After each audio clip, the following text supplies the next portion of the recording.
Good Sunday evening. Mid-Missouri, we do have a weather alert day in place because we've got potential for strong storms tonight. Storm Prediction Center has us in a slight risk. That's a level 2 here for parts of mid-Missouri. We're mainly concerned with damaging winds with a round of storms that enters about the 9 to 10 o'clock time frame on our western and northwestern counties. We'll see this generally move from northwest to southeast. There's a very low risk for folks near Macon, Brunswick, or Moberly.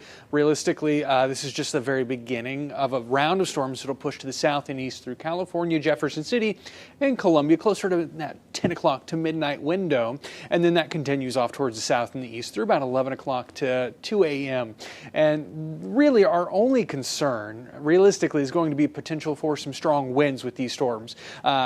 The risk for hail is there, but it's quite low. We're really not expecting a whole lot in the way of flooding unless we get storms that are very slow moving. As we look towards the tornado risk, we don't expect any of that. So you can sleep easy tonight, but before you head in tonight, pull in some of those loose trash cans. Maybe if they're empty or you've got some loose lawn furniture, you may want to secure that before you have potential for it to blow around tonight. Our future track is showing dry conditions throughout the majority of the evening through the dinner hour, but it's after the dinner hour, closer to the overnight hours, 9 o'clock, that we start to see development. Again, Brunswick and Macon, you're not getting in on this hardly at all. These storms are going to likely originate in the Kansas City region and push towards the east, spreading east into about 10 o'clock. We'll likely have our best chance for hail here, and then throughout the rest of the night, that risk dies a little bit. We are looking at continued potential for some small to maybe on the fringe case some large hail, but primarily strong winds is going to be what we would expect any severe thunderstorm warnings to be issued for with this activity through about midnight. And this is now at this point mostly going to be a concern for folks south of I-70. So we're talking Sedalia to California, Jefferson City, and Lynn.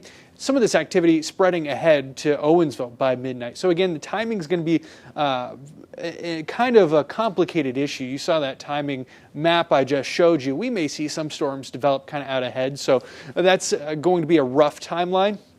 But by the time we get to 2 a.m. to 3 a.m., this activity is largely moving out of mid-Missouri and likely weakening as well. A cold front's going to push the ingredients for those strong storms away. So it's clearing out by the time we get to Monday at 7 a.m. We've got a chance for a few isolated showers and maybe a weak thunderstorm up near Mark Twain Lake, but realistically we're looking at a lot of dry time for your Monday.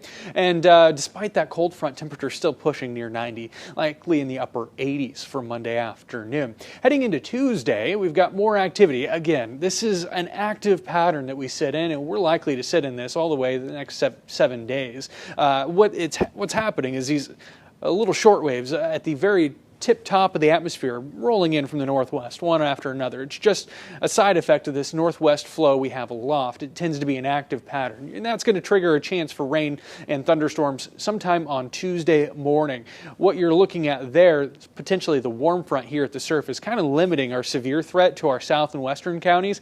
If that changes, and it likely will, we'll bring that, we'll edit where that is going to fall. But right now, it looks like we could miss out on another round of severe storms for Tuesday, but with this active pattern that we've had here recently, we may not know until we get pretty close to that event. Heading into tomorrow's forecast, again, mostly dry, hazy weather is in the forecast. Potential for smoke in the atmosphere for your day on Monday. Still, heading throughout the day, we'll keep a slim chance for rain. Better chances return Tuesday, and as we head in throughout the rest of the week, we've got those almost daily rain chances. Very summer-like pattern here. Very active northwest flow continues with us. We don't see a big fluctuation in temperatures. We will see maybe a peak on Wednesday in the low to mid-90s, but heading into the end of the week, the coolest we fall is into the upper 80s as we get into Friday and Saturday as some high pressure rolls on in. That may also work to keep us a little bit drier to kick off the weekend.